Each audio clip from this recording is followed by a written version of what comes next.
गद्दार आणि स्वाभिमानी याच्यामधला फरक हा संजोग आणि त्या गद्दारांमध्ये की तिकडे प्रचाराला मला येण्याची गरजच नाही. लोकसभेमध्ये शिवसेनेचा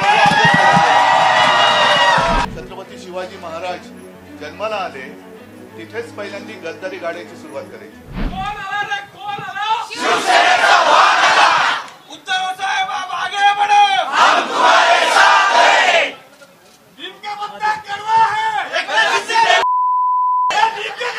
मातोश्रीत आलेल्या सर्व शिवसेनेच्या वाघानो तुमचं सगळ्यांचं मी मातोश्रीमध्ये आणि शिवसेनेत स्वागत करतोय. कुठला स्टँड कारखाने नाही येणार, एक स्टँड पाहिजे ना मध्ये. आपले लोक स्टँड बदलणारी हाच प्रॉब्लेम झालेला आहे. आता संजोगजी बोलले ज्याचा उल्लेख संजय आपण सुद्धा केला की मला भेटल्यावर तुम्ही भाऊक झालात. हा काळ असा आहे की मला आता भाऊक आणि खाऊक यातला फरक कळायला लागलेला आहे. काही जण जे भाऊक आहेत तुमच्यासारखे भावनेला महत्व देतात, ज्यांच्यामध्ये काही संवेदना आहेत, संवेदनशील आहेत, ते सर्व निष्ठेने भगव्यासोबत आहे. आणि काही जे घाऊक आहेत, जी मगाशी तुम्ही काय घोषणा दिलीत, आता ते कोण घाऊक आहे ते तुम्हाला सांगण्याची गरज नाहीये, पण त्यांना त्या खोक्यामध्येच बंद करून टाकण्याची आजची आवश्यकता आहे. तसं पाहिलं तर हा मावळ लोकसभा मतदारसंघ जेव्हापासून तो निर्माण झाला त्यावेळेपासून शिवसेना जिंकत आलेली आहे. अगदी सुरुवातीला आपले बाबासाहेब होते, नंतर मी शब्द दिला होता म्हणून हे आता गद्दार झाले त्यांना उमेदवार दिली. म्हणजे असं काही नव्हतं की शिवसेनेकडे उमेदवार नव्हता.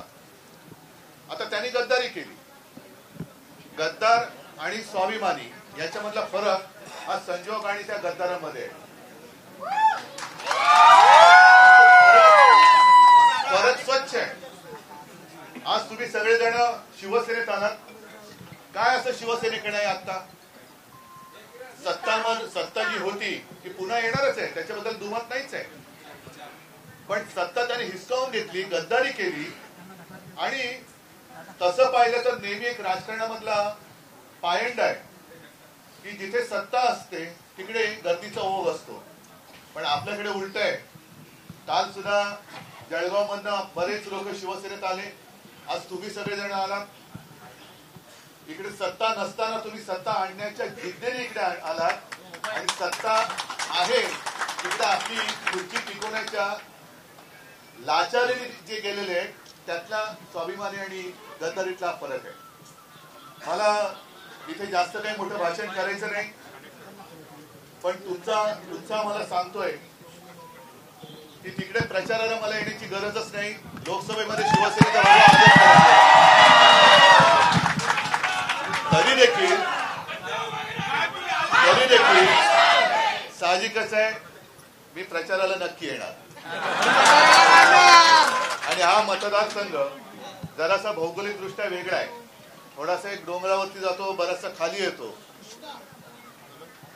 पण आज रायगड मध्ये सुद्धा माझे सगळे शिवसैनिक पदाधिकारी सोबत उभे आहेत माझ्या, आणि त्यांनी मला पहिल्यांदाच सांगितलं की साहेब तुम्ही द्याल तो उमेदवार, तुम्ही उमेदवार द्या, आम्ही या गद्दाराला गाडणार. आता मोठं काम हे तुमचं आहे. जे वरची लोक आहेत पिंपरी चिंचवड मावळ वगैरे त्या भागातले, कारण इथून आपल्याला मोठी आघाडी पाहिजे. त्यांच्याकडे तसं बघितलं तर पर्याय दुसरा कोणीच नाहीये. मागे एकदा मी असं बोललो होतो की आपल्याला विचारलं जातं इंडिया आघाडीकडे पर्याय कोण, म्हणजे आमच्याकडे पर्याय खूप आहेत पंतप्रधान पदासाठी, पण भारतीय जनता पक्षाकडे कोण आहे?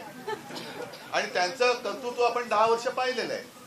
आणि म्हणून मला असं वाटतं की तुम्ही अनायसे आता सगळेजण या मतदारसंघातल्या आलेल्याच आहात, कामाला सुरुवात करा. आणि खास करून मधल्या काळामध्ये आपण जो एक शिवसेना म्हणून कार्यक्रम सुरू केला होता की गावागावामध्ये होऊ दे चर्चा, तो कार्यक्रम पुन्हा सुरू करा. गावागावात जायचं, सभा समारंभ नाही, पण महिला ताई बसलेल्या आहेत, जाऊन बसा त्यांच्यामध्ये. ताई तुम्ही महिला आहात की या केंद्राच्या योजना आहेत, खरोखर काय लाभ मिळाला? समजा आपल्या शेतकऱ्यांसाठी योजना आहेत, काय शेतकरी दादाला विचारत तुला काय लाभ मिळाला? आठवडी बाजार असेल कुठे, तिकडे जाऊन बोला, पारावरती बसा.